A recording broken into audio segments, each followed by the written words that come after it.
Hey guys, how many of us have a really long list of saved searches?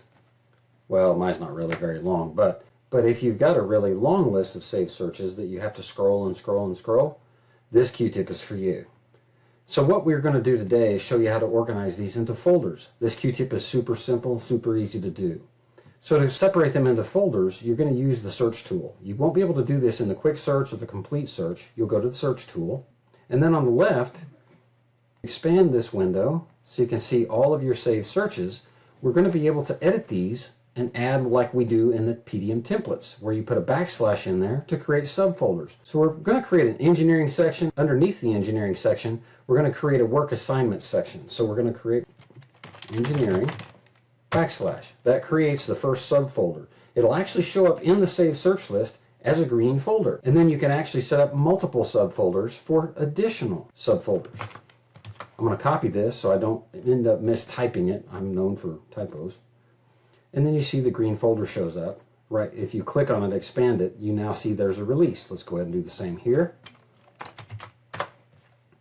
We'll do the same for the BOM under review.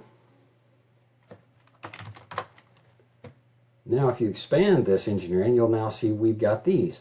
What we're going to do is expand this even further and create another subfolder for work assignments. One thing to take note of is that whenever you're creating your saved search, you can't actually create these subfolders. You have to start first by creating the saved search and then renaming it like we're doing here. The second backslash creates the second subfolder. Now if you expand engineering, we now have another subfolder. Pretty cool, huh? We think this is a very helpful tool for all of our customers because a lot of saved searches can mean a lot of scrolling to get where you need to go fast.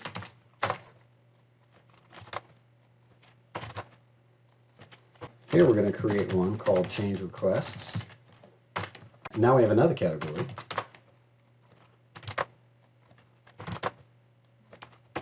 Super easy, super clean, and very quick to set up. Now once you close the search tool, then when you expand your Save Search menu, it's automatically updated. Already organized for your teams. Pretty slick, huh? So anyway, we hope that today's Q-tip's been helpful for you. Believe in the Q.